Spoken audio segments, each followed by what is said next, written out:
Well, good afternoon, everybody. Good morning to Lynelle and some of you that are in the Western time zones. And I'm so glad to be with you today. And this is our very first week one financial roundtable for schools, which it's a very simple idea. Schools are part of the ecosystem in the professional beauty industry. And just like salons and spas, school owners, most of them are small businesses with a unique set of financial challenges. So we're thrilled to really create a forum for conversation, collaboration, and ideas to help make this part of the ecosystem even stronger than you are today. So anyway, thrilled to be part of this. And I invited 3 people to help me kick this off today. We'll get to them shortly. So this is really built on a very successful model that was created very organically. It was back May 13th last year that we really felt it was a great opportunity to create conversation during some very scary times at the beginning of the pandemic. Most states had not reopened, and we felt that it's a lot less scary when you're with other people and peers to go through things together. And I really felt that as a result of many contributors, including people that are contributing today, we as a community helped salons and spas better navigate their way through some very, very difficult financial challenges. And the number of decisions that were made based upon these roundtables are incredible. We were going to do 5 weeks of this financial roundtable. And now we're at week 44. We actually took like a mental health week last week, but otherwise we've been doing every week except for a holiday here and there. And it's just become part of our ecosystem. And this format works so well that school owners, of which I'm much more active in working with the school business and very passionate about the next generation coming into the beauty industry, make sure they're equipped with money-related skills and knowledge. We thought, what a great opportunity to duplicate a format. And it's very much driven on something that we refer to as a brain trust. And a brain trust are just people that are willing to contribute their ideas, their best practices for the benefit of all. And so we've created this really very unique community of contributors that are on our 10 a.m. Central Time roundtable, which is for salons and spas, including not only members of the professional beauty industry, but fitness companies into it. We did stuff internationally. And this brain trust has really helped to be part of the ecosystem as it relates to the other roundtables. So heads up, as we approach today, we're going to be very interested in who of you would like to contribute going forward. We're always looking for great guests. We're looking for guests that are able to provide information and ideas and best practices, erring on the side of being proactive, innovation, non-promotional. All of these guests today are involved in several different business enterprises, but they're really here talking to school owners. Oh my God, what a year it's been, huh? It's been a crazy year. And if we have not relooked the financial part of our business, then we're asleep. You have to relook the financial part of your business. And there's so many different subjects that are of interest to this group. We'll explore them together. But at the risk of me going any further with setup here, let's keep things moving along here. So my name's Tom Kuhn. I'm president and CEO of a company called Qnity. We provide education tools and advisory services for small businesses with a specialty in the professional beauty industry. And a big part of what we try to do is make what's complicated, overwhelming, and confusing into a more clear path to greater financial prosperity. We do right out of the gates. We actually have someone that stepped up to help sponsor this. So big shout out to Pivot Point. I know we have several members of the Pivot Point team on this call. They are an amazing group of professionals. I don't even know how many are on this call today, but when we thought of someone that really would approach this with the same integrity that we wanted to bring to this, brand neutral, be able to create a conversation that's beneficial to everybody, our first choice was go to Pivot Point. And so we're thrilled that they're going to help us get this thing jump started. Today, we're already at 46 people. I mean, guys, I thought we were going to start with 12. All right. And so we're off to a great start here. And I hope that this becomes a regular part of your calendar going forward. We are recording this. We will record it. If you're listening to the recording version of this, you should be able to get the full benefit of everything. But when you're live, you actually get to participate. You get to chat. And one of the exciting things we're going to do today, we just started doing this in our other roundtable this morning, is we're going to start to collect data during the call. We're going to do pollings. So we are going to put you to work today. It's not a lot of heavy lifting, but we're going to put you to work today. So anyway, if you're listening to the recorded version, great. Join us in the live version if you can. So the Brain Trust here, look at these three amazing women. I mean, what a great group to start with. Susan is actually from Milwaukee. So we have someone in the central time zone, Milwaukee and Madison. By the way, Susan, I'm going to be in Madison this weekend. I should stop in and see your school. Nicole, she is in Ohio. So we got Eastern time zone. And we have Lynelle, who's normally at Pacific, but she happens to be in Mountain today. So we have three dynamos here that are school owners, very well respected, very active contributors in the school industry. And they have agreed to help kick this thing off. We hope that you have some light bulb moments today. Light bulb is a theme that we go through with this. We'll get to more of that in a little bit. But let's start off with a little polling. So a little surprise here for all of us here. So Michelle, who is my colleague, she is sort of behind the scenes here doing a little bit of the heavy lifting. We're going to do just a quick poll here. We're going to get some information from you right away. So Michelle's going to put this up. And, you know, I'm insanely curious. So some of these things are curious. First question is, in addition to owning a school, do you own a salon? Yes, no, or it doesn't apply to you. For example, if you're a pivot point, doesn't apply.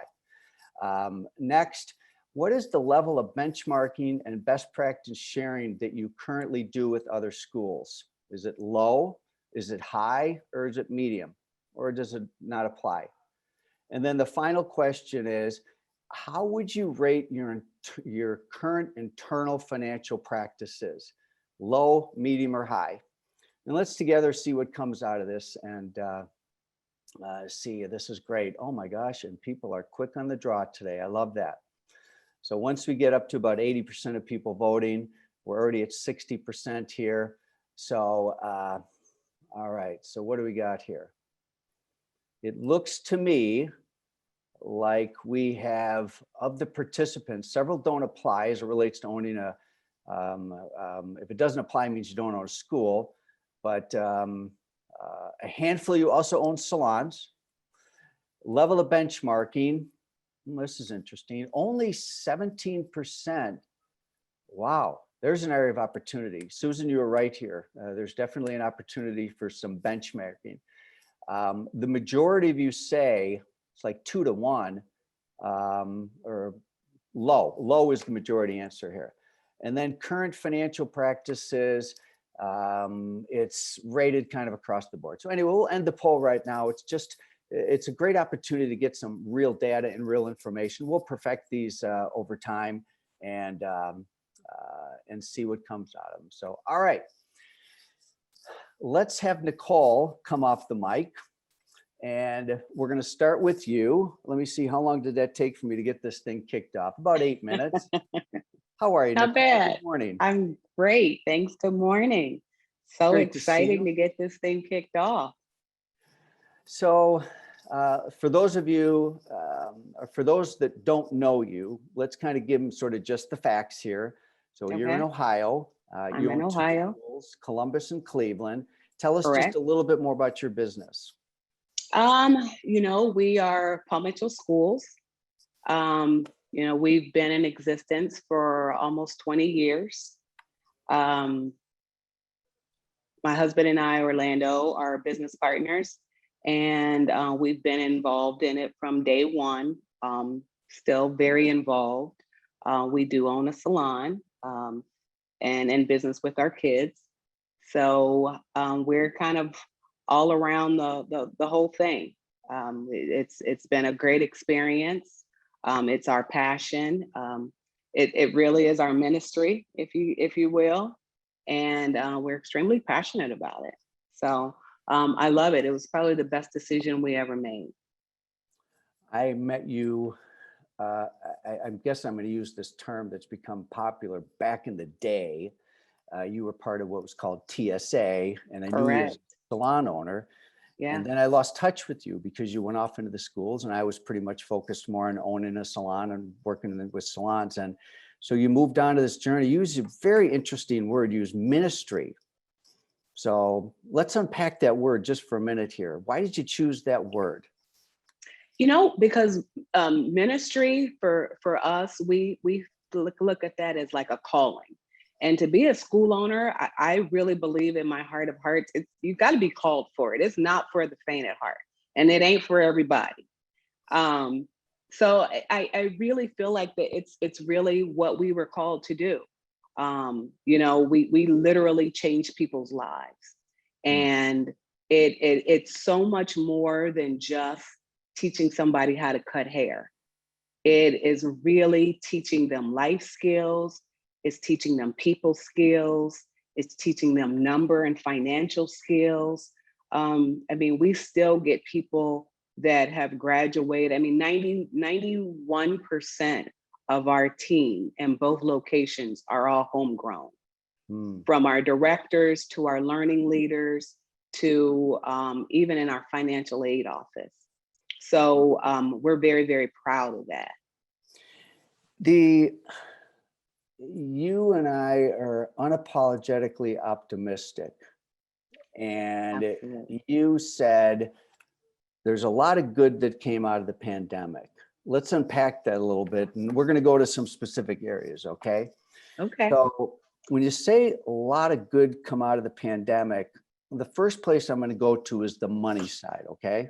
Because this is a financial roundtable. Now, a lot of things connect back to money. And I know every time I bring up the money piece to you, you go right to the people piece, okay? And I know people is who you are. But again, money is like oxygen, and they got to have it scale. And this is a financial roundtable. So I know one of the things that you did on the financial part of the business is you took an opportunity to take a fresh look at your spending, okay? So go there with us a little bit, okay? How has your spending changed, and how does that relate to good from the pandemic? Well, you know what? I think the good from the pandemic forced us to look at our spending a lot different.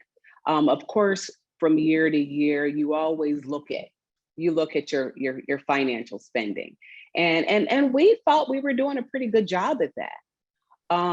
But sometimes you are forced to do things that you wouldn't ordinarily do, or you're forced to really dig a little deeper. And I think that's what the pandemic did. It forced us to look and go deeper, go deeper and, how we're buying product. It forced us to go deeper in how, what our team looked like, how we were hiring people. It forced us to go deeper in our education. It forced us to go deeper in every area.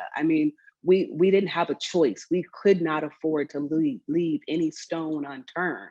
So from that perspective, what it did, it allowed us to have a lower revenue, but higher profits.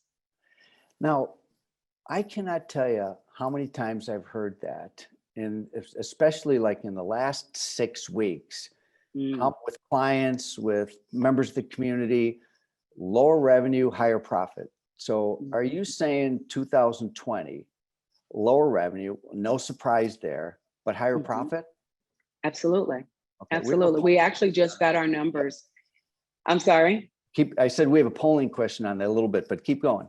Yeah, no, we just really got our numbers a couple of weeks ago, actually. And we were looking over it, and it kind of blew us away too. How much we really had to, how much paying attention to those expenses. Again, that's a practice that we always did. That was not something new for us.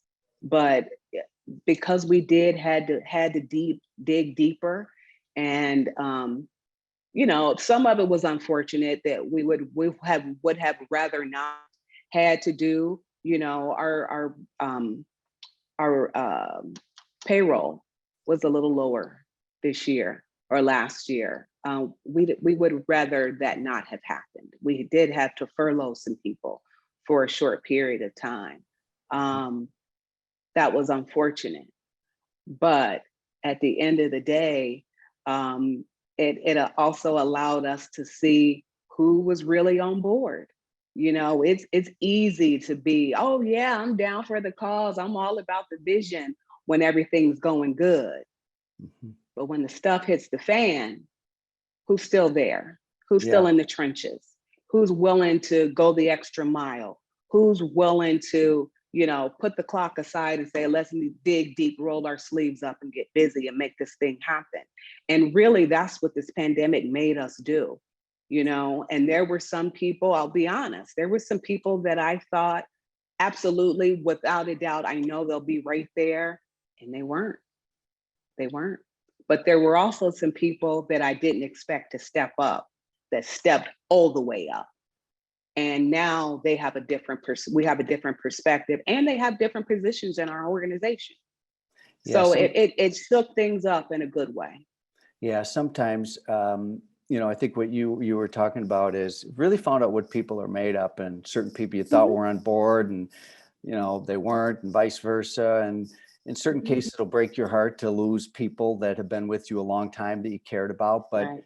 you know, Sure. it's part of the evolution of business. Let's talk about systems for a Absolutely. moment. And Mhm. I'm sure that all the other school owners on here would go to the area of online learning.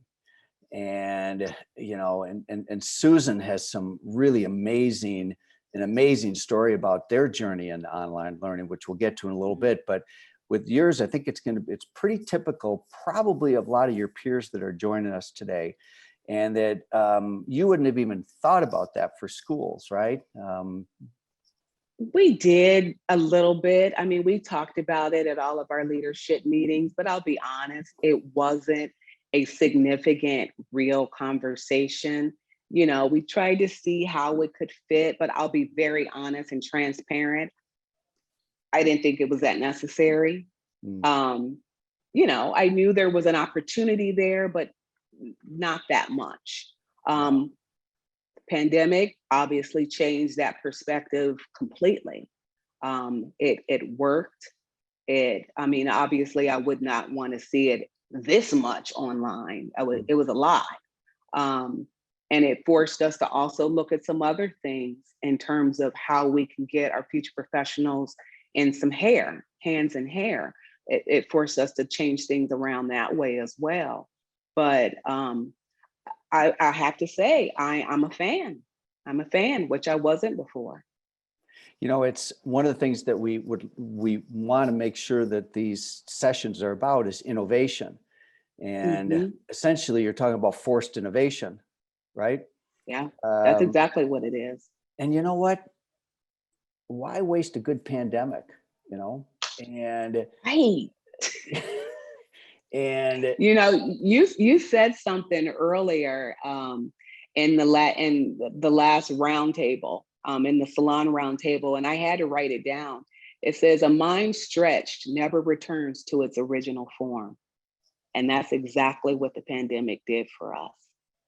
yeah, it just really stretched your business practice. That's a quote by It Oliver did. Wendell Holmes, by the way. And I love the quote because it's Hmm. so true. And certainly one of the reasons why we're doing this here is we hope all of our minds will be stretched together here. And you're stretching my mind. You always do, you know.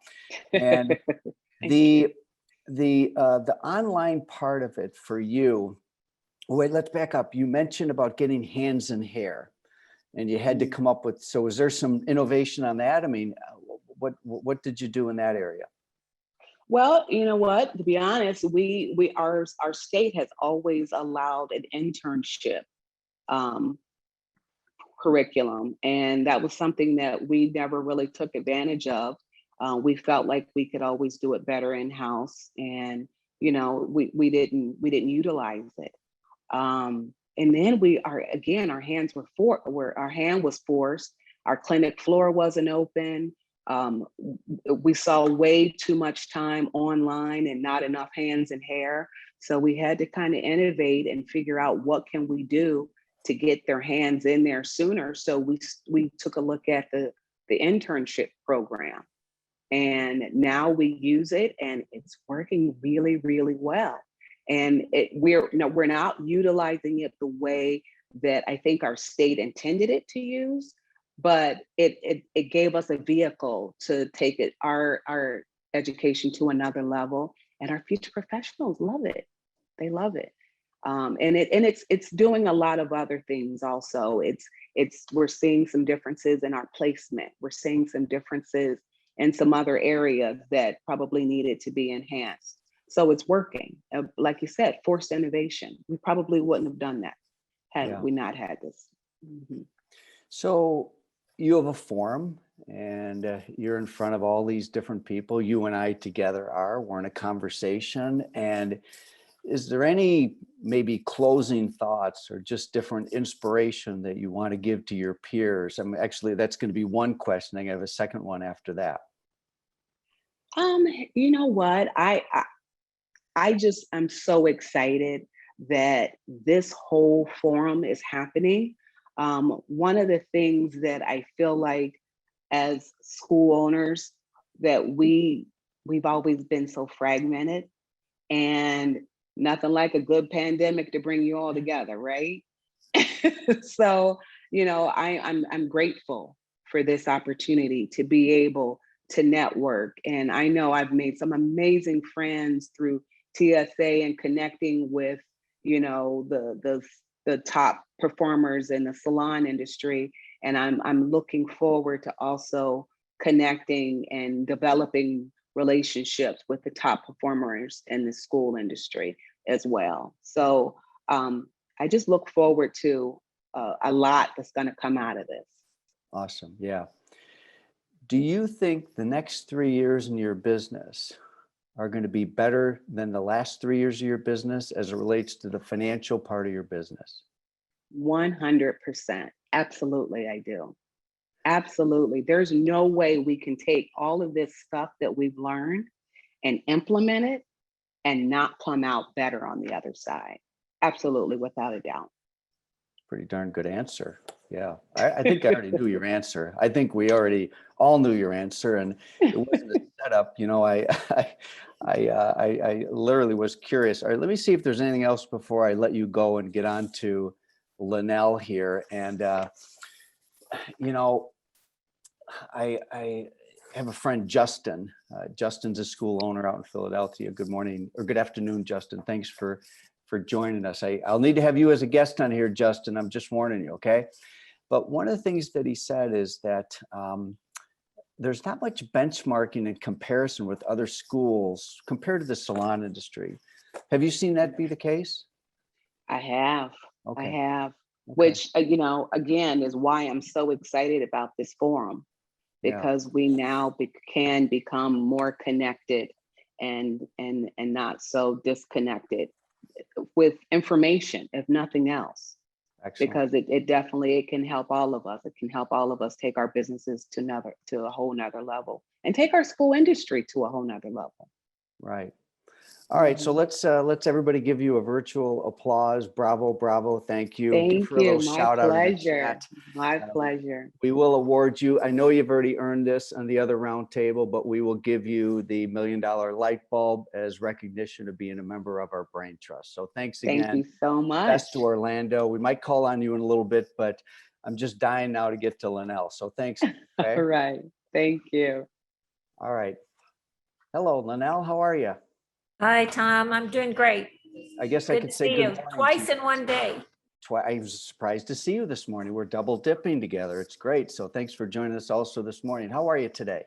No, and thank you for starting this for schools. I have been part of your roundtable with Salon since you started it, and I have been amazed at the extraordinary business expertise in so many of these salon owners and the innovations that they've done over this last year. So I think that we can all learn from each other. I have reached out and I benchmark against beauty school owners as well as school owners that are in nursing and other categories, because I'm always wanting to see, am I doing this correctly? So I think this is a wonderful format. Well, I couldn't think of, you were on the very short list of the first people I invited to be part of it. So thanks for helping us launch this and be a founding Brain Trust member. So thanks again. You've been a big part of maybe giving me the nudge to do this. So thank you. All right, I'm dying to get to you and your business here. So you talked about positives in your business model. Well, let's hold on. Let's do a few facts. Okay. San Diego, 2 locations in San Diego, Great. 2 in San Diego, but then you have 1 out of state, right? Now I have 3 in San Diego and 1 in Manhattan, Kansas, the Little Apple. Okay. So faux pas on Tom's part, check mark okay. against me. I did know that. My mistake. You do have 3 locations. I didn't mean to take away one of your locations. So 3 locations, San Diego, another 1 in Kansas. Been in business how long? Actually, my husband bought these businesses almost 40 years ago, and I fell into them, inherited them 16 years ago. The lady that was running the 3 in San Diego passed away of a heart attack. And he said, go see if we should close them, sell them, or maybe there's one you'd like to have us keep. So that was 16 years ago. And so many have benefited from your stepping in. So amazing the number of lives you've influenced. So now there's a train of thought that I had there for a moment. I'll have to come back to. I'm so excited to talk to you. And I just thought of something else to ask you. I'll get to it later. The pandemic for you and your business model. I think the terms that you used was that you were set up for success beyond even your most wildly successful years. Was that quote pretty close to what you had said? Yes. Mm-hmm. Let's unpack that a little bit. Tell us more about that. Well, I mean, when you're talking financially, it was extraordinary. My directors, the week of the pandemic, when we shut down, came to me and said, listen, we're all going to reduce our salary by 25%. We're all going to pivot. We're all going to get everybody online. And, yes, we had so many innovations because we had to learn how to do our business differently. Just similar to Nicole, we found expenses that weren't really critical to the business, but simultaneously we found investments that we needed to do. Converting to hybrid has built us a whole new engine, educational engine. We have icons in the industry that we've now recorded for a huge library, and we'll never go back. We've applied for all of our programs to be on hybrid. So the investment we've put into technology and into training, and thank goodness, through the PPP funds and the CARES funds, we were able to do that, even though we probably would have done that without those funds. But that definitely allowed us to financially restructure so much of how we deliver education. In terms of you said 20% cuts in pay, okay? 25%, the directors did. Okay. And then the minute that the PPP loan came in, I called them all in and said, thank you. That's a great honor. It was 20 directors in the company. And I said, but I'm paying you back for what you had sacrificed for. So we then repaid them, but it was just really a strong commitment on the part of the directors to say, we're going to make this and we're going to reinvent ourselves and we're going to be strong to get through this. Who knew that it was going to be 1 week? Was it going to be a month? We had no idea in California we'd be locked down for a year. Yeah, and I should have given you a special shout out for that because California, along with Canada, I don't even know if I have anybody from Canada on here, but have really been hit the hardest, beyond resilient. Aaron's actually putting some chat in there too. So I find it fascinating that they came to you and did the salary reduction. And then shout out to you. I mean, one of the questions I would ask a lot of school owners is if there was a salary reduction, and we got a Canadian there. Alberta just shut down. I think I was on with an Alberta client last week and they were just shutting down that day again for another 3 weeks. Crazy. But anyway, I'm curious, and maybe some people put this in the chat. If you did a reduction of your leadership pay, was it a reduction that you never made? In your particular case, you made them whole.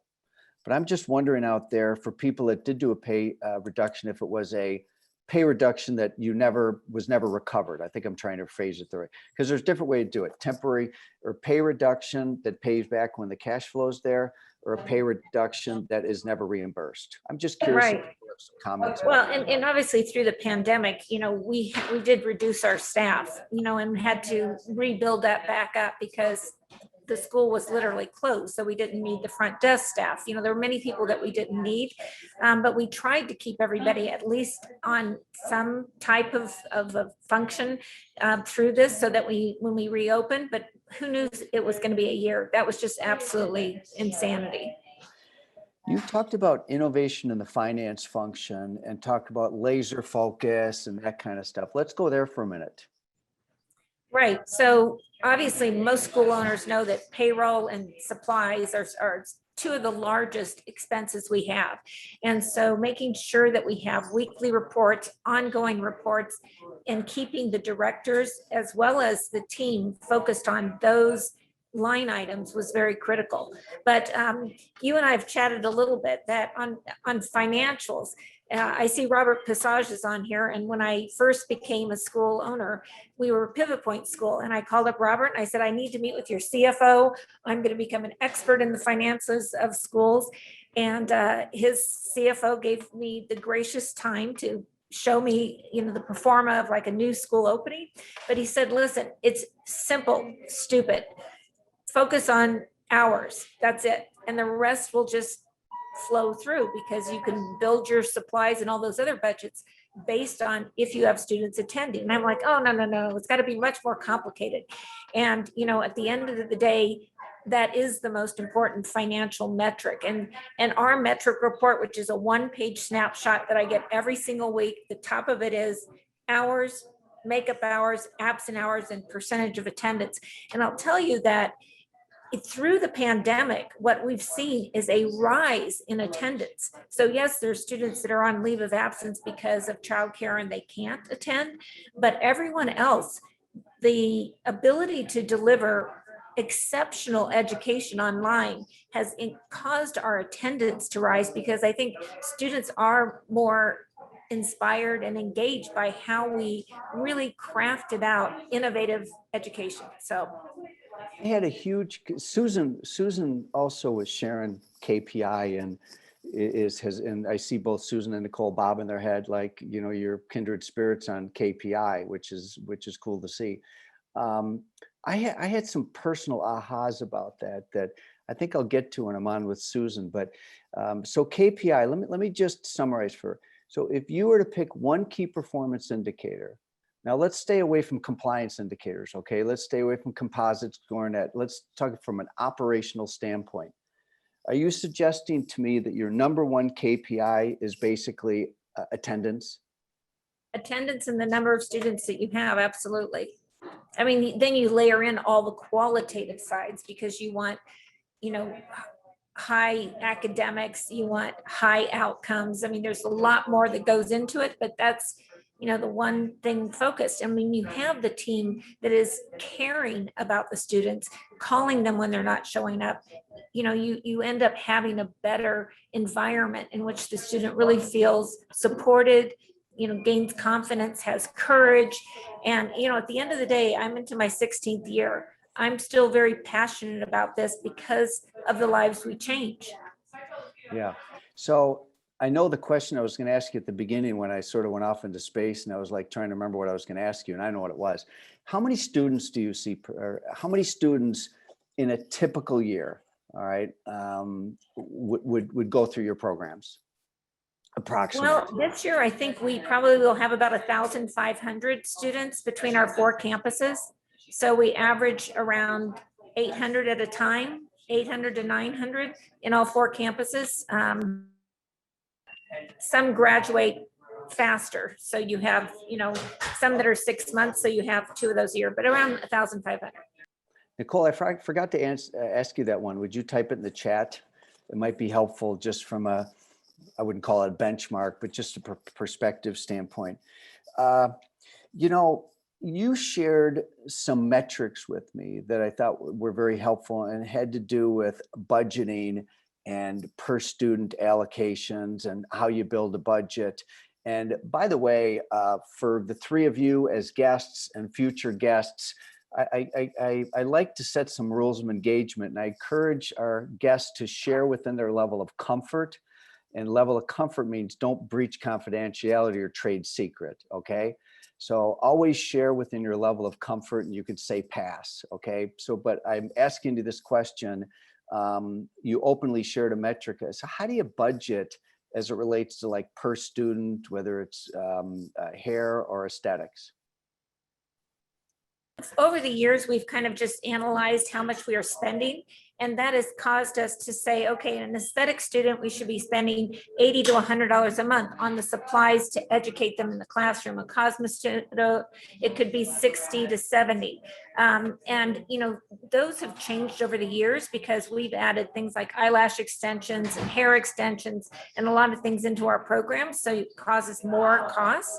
But even through the pandemic, you know, now we're delivering more education online. We don't have as many supplies that we need. So we are trying to reevaluate that, but at least, you know, it gives the managers some number to at least say, okay, I have, you know, 100 cosmetology students. I have a budget of $6,000 a month that I can spend. So it's given us some metrics to use across all 4 schools. I think that's awesome. You mentioned something when we were prepping here about spas and job shortage and the spa industry. So let's talk about that for a moment. Yeah. In terms of recruiting and then having our educators go out and get recruited to work in spas, that has been this last few months very significant as California has opened up. And many of them are offering them twice what they're earning as an educator to go work in a spa. We're not seeing that in the cosmetology area as much, but on the aesthetic side, it is very challenging to recruit right now. Nicole, it's awesome to spend time with you. What else would you like to see out of these roundtables? Anything else? I would love us to get into a place where we're benchmarking our payroll percentages, our, you know, supply percentages, best practices with salons. I know Nicole and Susan have really vibrant salons. They've got brands to support that. There's probably a lot of different subjects that we could go through. Best management of the 90-10 calculations as we get further into what that's going to mean for us in the future. So I just think that creating this, encouraging more people to join, picking different subjects, I think it's going to be great. And I see Nicole saying, you know, shaking her head as well. So thank you, Tom. For sure. And then Aaron just sent me a message. I must have had a faux pas. I think I must have called you Nicole. So thanks to my partner, Aaron, by the way, for calling that out. So my apologies. So Lynelle, thanks for joining us and for helping this thing get kicked off, and the amazing contributions that you make to the beauty industry. You just seem to be just tireless to me. You just go, go, go, go, go. And I don't know how you do it. So anyway, shout out to you for all your contributions and for helping to kick this thing off today, okay? You're welcome. All right. Susan. Hi, Tom. Good afternoon. How are you? I'm great. Thank you. So you sit in Milwaukee, Wisconsin today, okay?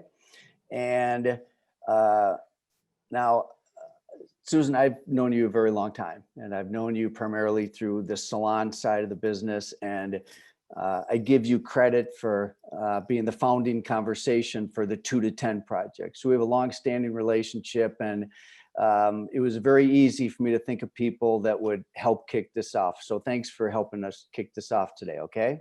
Yeah, my pleasure. I think it's great to have a place where schools can connect no matter what brand they use or who their affiliated partners are, you know, where it's just about, you know, the autonomy of schools and being able to have open conversations. So thank you for hosting. So we'll just get to just a little bit about your business. So you have a Milwaukee and a Madison location. You also own salons. You have multiple enterprises. Just give everybody just a quick sort of fact base, maybe how many students, just so they can understand a little bit about your universe. Basically, you have the 2 campuses. We graduate, you know, give or take, but 600 students a year in the 2 campuses. We provide education for cosmetology, barbering, aesthetics, Ayurveda aesthetics, which is a 1,000-hour program that is approved through the Department of Ed, so Title IX. is accessible to those students. We also have a manicuring program, and we do a massage program as well. We have some other programs that are under 150 hours, but they're shorter programs like instructor training, advanced aesthetics training programs, other advanced education programs that we offer, just for one day. Eyelash training, things like that. You shared something with me that I hadn't realized, and about you being maybe a bit of a double threat here. And I got to go back to my notes in terms of your actual background. Mhm. And so just share that little known fact. I didn't realize that about you. Well, I think it provides me a unique perspective on school, because I'm both licensed as a hairdresser as well as a skin therapist. So I'm a Sedesco diplomat from '94. So that's an international licensure of aesthetics. So I think I bring to ownership the respect of what it takes to teach in the classroom, and the perspective of the student who has been through programs in both aesthetics and in hairdressing, to kind of have a different understanding, or what I think is how it's important to deliver education. When we talked yesterday, I had you as a guest on the Salon Roundtable, and it was awesome. You had some amazing business practices, what you did in your salon company, how your call center rallied, became more part of marketing, some really cool stuff. And then you shared something with me yesterday that blew me away. And I'm going to have you share really what happened that week, right in March, and how quick you were as a team. And then at the end, I said, Susan, who have you shared this with? Mhm. You said, no one. I said, you haven't shared this with any school owners? And you said, no, first time anybody's asked. That's why we need to do these things. All right. So anyway, you were, when the pandemic hit in March, okay, within 1 week, take it from there. Within Carrie Qnity is the director of both of the institutes, and along with an astute amount of colleagues on the curriculum side and team leaders and coaches. Basically, we closed March 18th with the stay-at-home order that was put into place here in the state of Wisconsin. By March 20th, we had all of our applications into the state of Wisconsin to get approval for distance learning. That approval came, and we opened back with distance learning by March 23rd.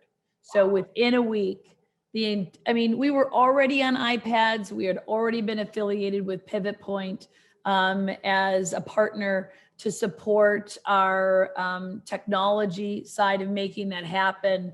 But then we were like, if you did a 10-hour, 3-day training for cosmetology, and now your classroom was a screen, that became a very difficult place with the current curriculum as it was written.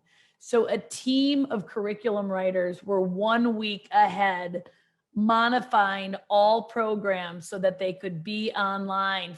We were closed. The stay-at-home order was 7 weeks in Milwaukee. Madison opened in June after May 18th. Milwaukee opened in July. So ultimately, we had curriculum writers that were about a week ahead, and providing and getting feedback from faculty, what's working, what's not working, keeping students engaged. We have a team of people who work with satisfactory academic progress, which is otherwise known as SAP, which is also a key indicator in the school business. Those are students who either academically or through attendance have fallen below a standard that's appropriate while you're at school. And so it was an all out, connect with students. We did online learning. We had Vivian McKinder. We had friends from all over the industry, Gerard Scarpese, Kurt Knether for barbering, Terry Wojak for Mediestet. Just the list went on, and we created, on top of the curriculum modification, we did a beauty cares program that ran throughout the close down. So then the teachers could get a break in the middle of the day. So we had guests come in, do 90-minute segments, and teachers could get a break, get caught up, and get prepared. So it was sort of a triangle per se of, curriculum writers, faculty, and guest artists who helped to make that transition possible. And yeah, limited, you were in a intense lean in situation. So there wasn't a lot of conversation about it. And so ultimately we just did everything that we could. We had lines of students in cars picking up extra mannequin heads to do practical, the curbside pickup of additional kit supplies that people needed. We had to get wax pots out to students, from an aesthetics perspective that normally are not included in their kits. So it was a full team effort, and it was really a proud moment. One of the things that I know about you and how you run your businesses, because it's plural, is as relates to financial practices. And I want to distinguish between financial practices. Obviously, accredited schools need to have strong compliance-related financial practices for external reporting.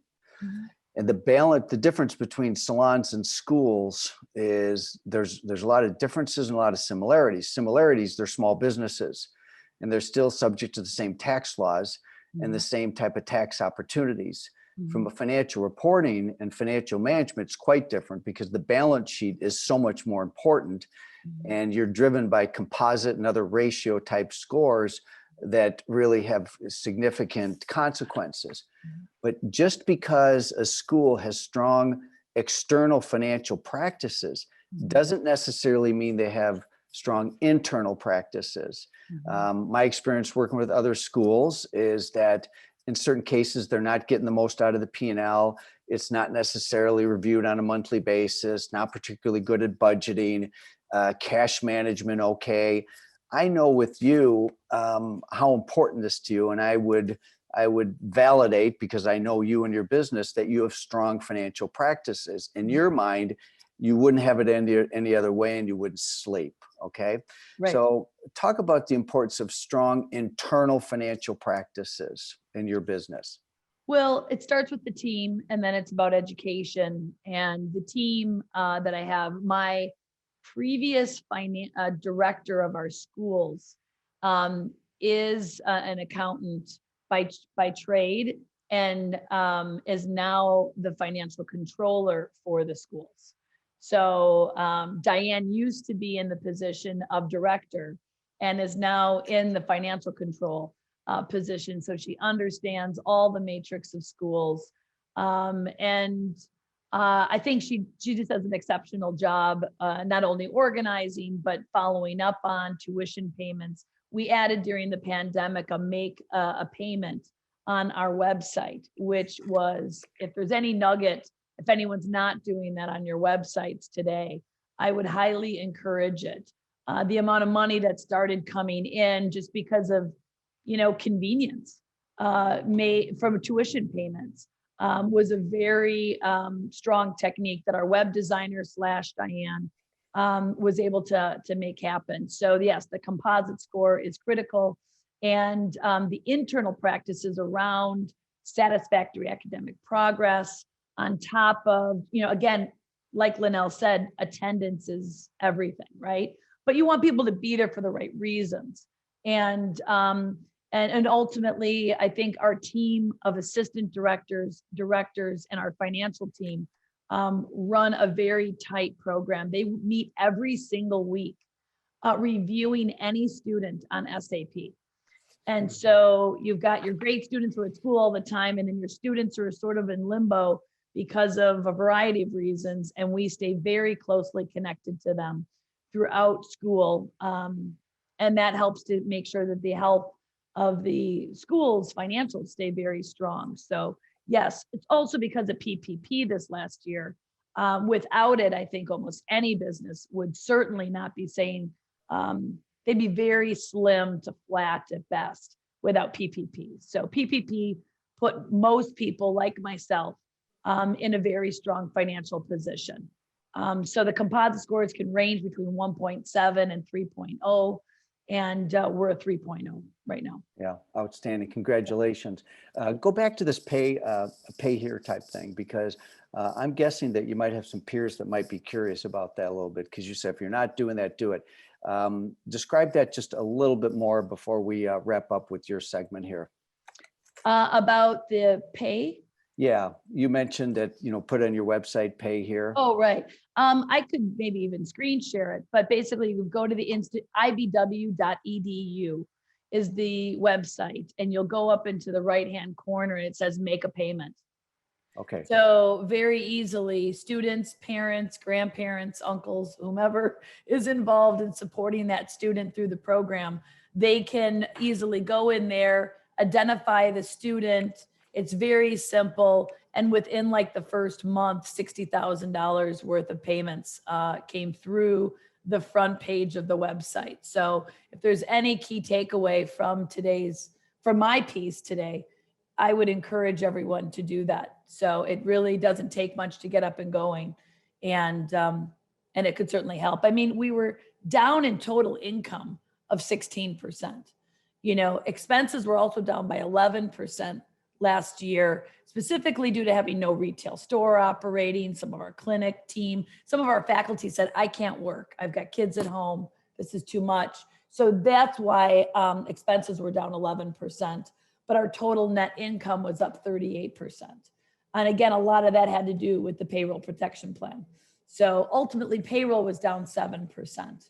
We did start an externship, just to add, during the 2020, and the state has approved it, Department of Ed's approved it. We can provide our students up to 20% of their program with working in a actual salon or spa space.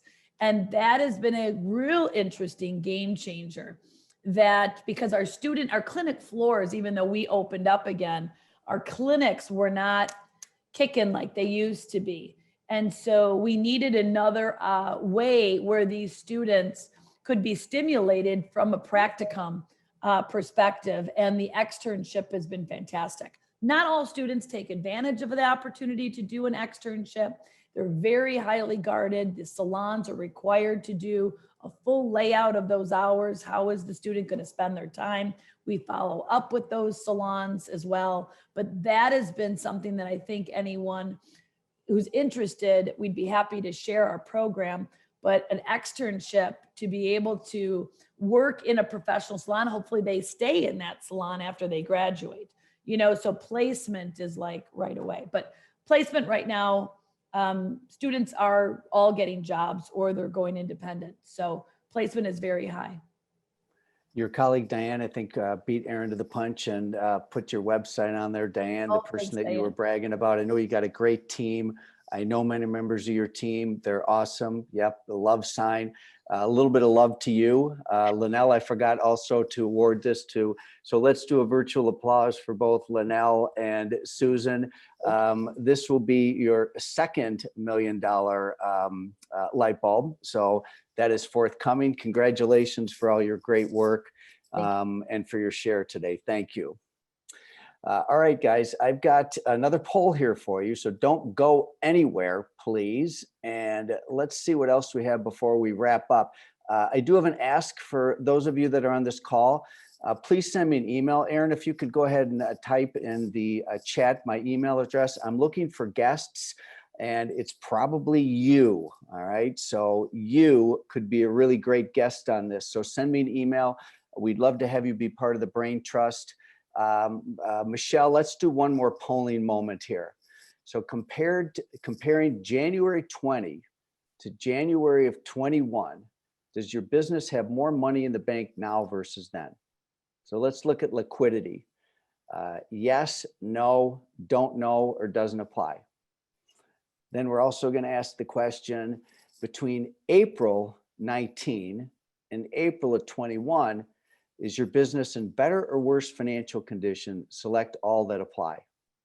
And then the final thing here is, will the next 3 years be better for your business than the last 3 years? So let's just do a little bit of polling here, see what comes up, and see what we get out of the group. You guys are quick on the draw.